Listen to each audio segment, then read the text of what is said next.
Welcome to Maheshan IAS. Your rank is our responsibility. दुश्मन न करे दोस्त ने वो काम किया है, उम्र भर का गम हमें इनाम दिया है। Hello, welcome to Maheshan IAS digital platform once again. और आज बात करने जा रहा हूं बहुत महत्वपूर्ण आर्टिकल की कि कैसे एक व्यक्ति के दोस्तों ने ही उसके मुंह पर तमाचा मार दिया, उसको धक्का मार दिया।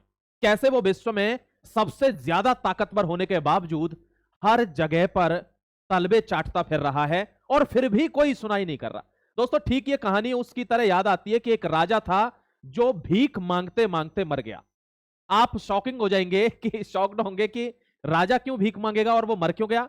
क्योंकि दोस्तों, सबकी नजर में ऐसे रहता है ये तो राजा है, और वो किसी के घर कुछ मांगने जाता है तो वो कहता है अरे राजा साहब क्यों मजाक कर रहे हो, और इसी चक्कर में उसको किसी ने भीख नहीं दी और वो भूखा मर गया। बात कर रहा हूं डोनाल्ड ट्रंप की, जिनका मानसिक संतुलन हिल चुका है। अब वे अपनी इज्जत बचाने के लिए घूम रहे हैं। यानी अब ऐसा नहीं है कि कोई प्रभुत्व जमाना है, हैजीमनी बनानी है या अपने हिसाब से दुनिया को चलाना है। नहीं, ये सब चीजें खत्म हो गई। अब वो सिर्फ महज अपनी इज्जत बचाने के लिए घूम रहे हैं कि लोग एटलीस्ट मेरी इज्जत तो कर ले। भारत पर आपको पता है 50% का जो टैरिफ लगाया गया है वो इतना महंगा पड़ गया है कि जैसे गलती से सांप के बिल में हाथ देना। अब पूरा विश्व में थुई थू है, और चाहिए था नोबेल पीस प्राइज, अब प्रेसिडेंट रहने की भी बहुत मुश्किल हो गई है कि कहीं जबरदस्ती मेरे को इंपीच ना कर दें देखते देखते। क्यों? क्योंकि इंटरनेशनल कोर्ट ऑफ जस्टिस में या अमेरिकन कोर्ट्स में उनके खिलाफ याचिकाएं पड़ी हुई हैं कि उन्होंने अननेसेसरली जियोपॉलिटिक्स को हिलाने के लिए, इंडिया अमेरिका के इतने ओल्ड रिलेशंस को मिट्टी में मिलाने के लिए इस तरीके के सडन टैरिफ इंपोज कर दिया, और अब वो यही सारे देशों के साथ करना चाह रहे हैं। एक टाइम आ जाएगा कि जब 1973 वाली ऑयल क्राइसिस फेस करनी पड़ेगी। मैं आर्टिकल लेके आऊंगा जस्ट इसके बाद 1973 की ऑयल क्राइसिस पर कि कैसे अमेरिका को मुंह की खानी पड़ी थी, कैसे तलवे चाटने पड़े थे। उस समय भी इनकी ऐसी ही बेइज्जती हुई थी। फिलहाल बात कर रहा हूं टैरिफ्स की, बहुत अच्छे से समझना। आपको एक ऐसा एंगल दूंगा जिससे आपको समझ में आए कि असल में जियोपॉलिटिक्स में चल क्या रहा है, असली माजरा क्या है, यह आपको समझ में आएगा। देखो, America urges NATO to put sanctions on Russia and China. Russia China, क्योंकि भारत तो हो चुका ना, भारत पे तो ऑलरेडी लग चुके हैं 50%। अब कह रहा है रशिया और चाइना को रोकना है। बाइपोलर हुआ करता था वर्ल्ड जब यूएसएसआर हुआ करता था, सोवियत यूनियन और अमेरिका। उस समय पर द्वितीय विश्व युद्ध के बाद एक सेना का निर्माण होता है, एक एग्रीमेंट बनता है, और वो है NATO, North Atlantic treaty of organization. और उसमें कहा गया कि कोई भी देश अगर नाटो कंट्रीज पर आक्रमण करता है, लगभग 32 देश अब इसमें शामिल हो चुके हैं, उन्होंने कहा कोई भी देश नाटो पर आक्रमण करता है तो अमेरिका उसको नास्ते नाबूद कर देगा। और ठीक सारे देशों में ऐसा एक सहमति बनी कि कोई हम पर आक्रमण करता है तो हम सारे लोग मिलकर उसका सामना करेंगे। दोस्तों, उस नाटो में लगभग 32 देश हैं और G7 में टॉप 7 देश हैं। पहले यूएसएसआर यानी सोवियत यूनियन भी इसी का हिस्सा हुआ करता था, G7 का। तो बाद में क्या हुआ, उसको निकाल दिया गया क्योंकि उसने क्रीमिया पर आक्रमण करके क्रीमिया को कब्जे में कर लिया, एंड यूएसएसआर वहां से हटा दिया गया G7 से। G7 देश जो है वो काफी फ्लरिश्ड हैं, ऐसा नहीं कह सकते कि वर्ल्ड इन्हीं की वजह से चलता है, लेकिन हाँ फिर भी काफी पैसे वाले हैं। मोस्टली देश जो हैं वो पावरफुल हैं। ठीक है, अब आपको एक चीज दिखा देता हूं, ट्रंप का दिवालियापन। बहुत अच्छे से समझना, आपको सारा खेल समझ में आ जाएगा। यहां 50 to 100% tariff, Trump launches massive threat tried on China, seeks quick end to Ukraine war. एक युद्ध है जो इसकी जिंदगी खराब कर गया है, वो है यूक्रेन वाला युद्ध। इसने सपना देखा था कि यूक्रेन का युद्ध बंद करवा देता हूं, भारत पाकिस्तान का युद्ध बंद करवा देता हूं, इजराइल और अरब वर्ल्ड का युद्ध बंद करवा देता हूं, और फिर मुझे नोबेल पीस प्राइज मिलेगा कि मैं विश्व में शांति स्थापित करने वाला बाप हूं, दुनिया का बाप हूं मैं। और दोस्तों, आज स्थिति ये हो गई है कि घर घर भीख मांगनी पड़ रही है और कुछ नहीं हो रहा। मतलब आप समझिए भारत कितना पावरफुल हो चुका है। मुझे मतलब literally I am having goosebumps कि मुझे गर्व हो रहा है ये बोलने में कि मैं इंडियन हूं।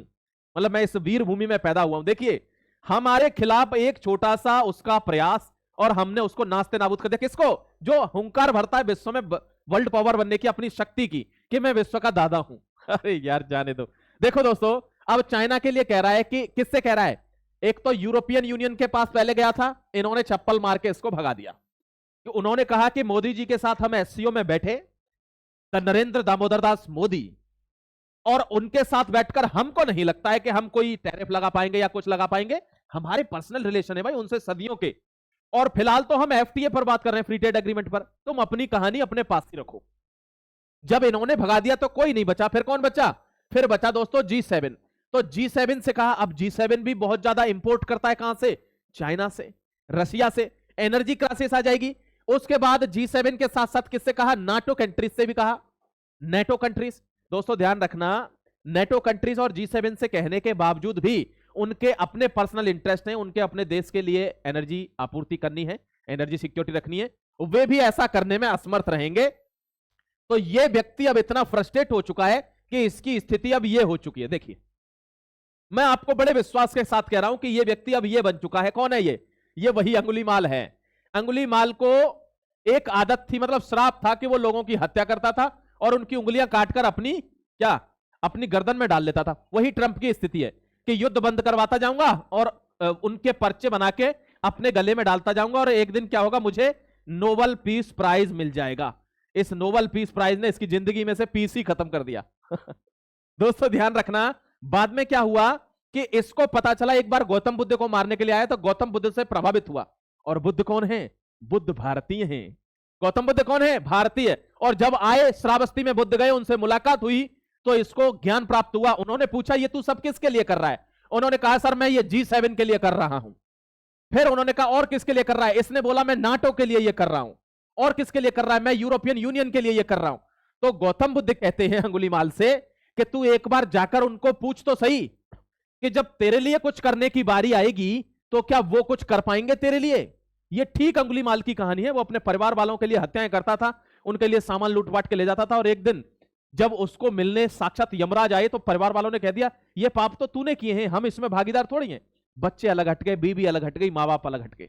और ट्रंप की आज यही हालत है मेरे दोस्त। देख लो आप कि इसको समझ आ चुका है कि मैं सबके लिए आगे ही आगे टांग अड़ा रहा हूं, सबके फटे में।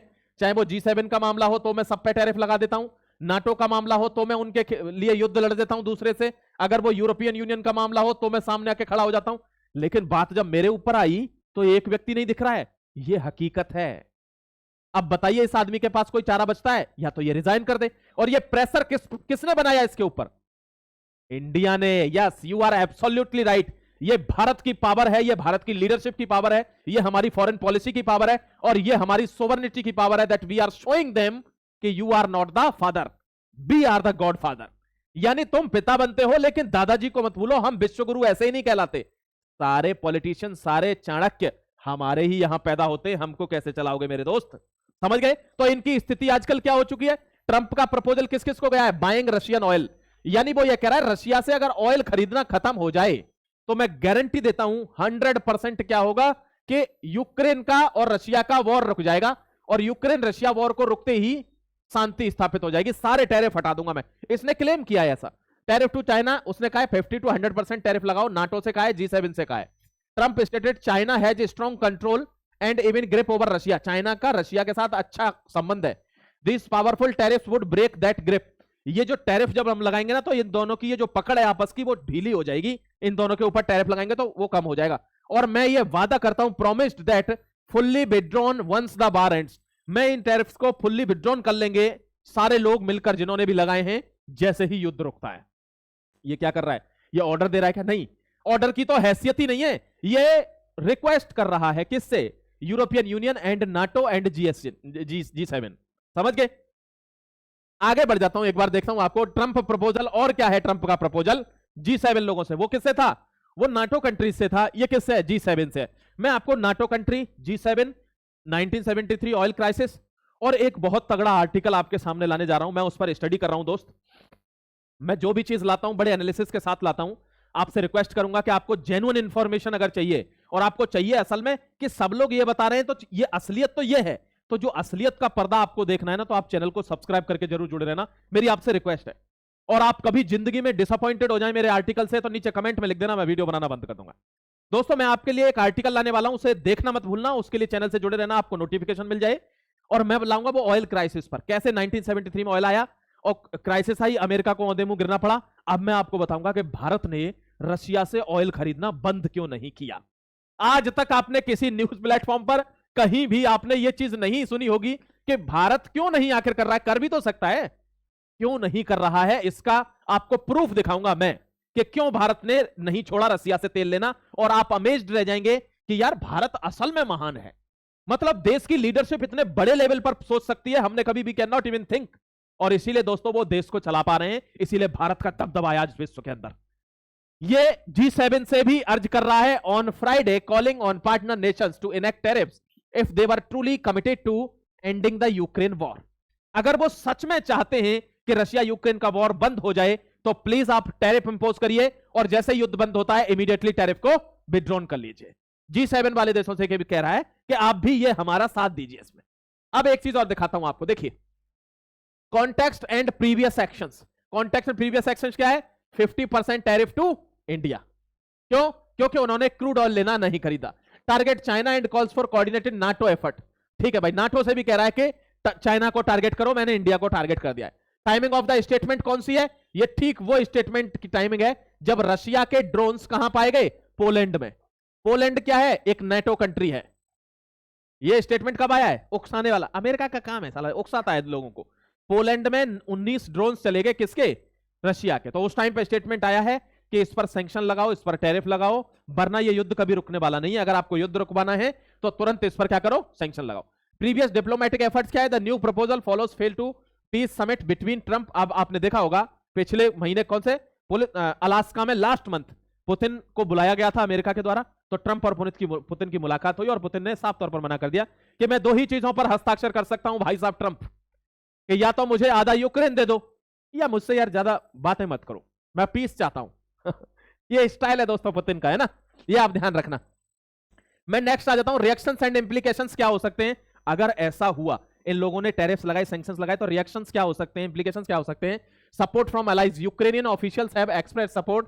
मतलब यूक्रेनियन ऑफिशियल कह रहे हैं हम सपोर्ट मांगते हैं कि रशिया की इकोनॉमी को क्या करो? प्रेशराइज करो, क्रम्बल करो, जिससे ये युद्ध रुके। अगर पैसा उसको मिलता रहा तो नहीं होगा। इकोनॉमिक कंसर्न क्या है? The proposal has been met with the mixed reaction. Critics mixed reaction का क्या है कि आधे लोग कह रहे हैं कि हाँ हाँ हाँ यार लगा देना चाहिए सैंक्शन थोड़े बहुत, आधे लोग कह रहे हैं भैया क्यों जलती लकड़ी को हाथ में ले रहे हो, देख नहीं रहे हो मोदी जी का क्या स्थिति है? अरे नरेंद्र दामोदर दास मोदी को नहीं देख रहे? ट्रंप आधा पागल कर दिया है उन्होंने। अब तुम क्या चाहते हो? हमारी भी स्थिति खराब हो जाए। और यही दबदबा हमें चाहिए विश्व के ऊपर अपना, कि लोग हमको टुच्चा ना लें, हल्के में ना लें। वही समझे कि अगर मैं किसी के खिलाफ एक्शन ले रहा हूं तो वो भारत है जिसने अमेरिका को पागल कर दिया, तो कोई एक्शन ना हो। इसलिए मिक्स रिएक्शन दे रहे हैं कि देख लो, बातचीत कर लो, लगाना चाहिए कि नहीं, लगा देते हैं। कुछ कह रहे हैं नहीं नहीं नहीं ये ठीक नहीं रहेगा।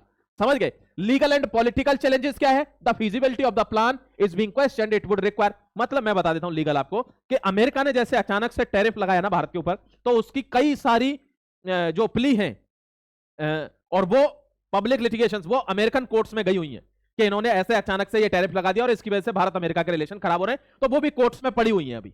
ये लीगल इंप्लीकेशन है, चैलेंजेस हैं अमेरिका के लिए, ध्यान रखना। ठीक है my dear? So this was the article I have discussed with you, and enroll our other courses if you want to know more about the world politics, the world relations between the nations.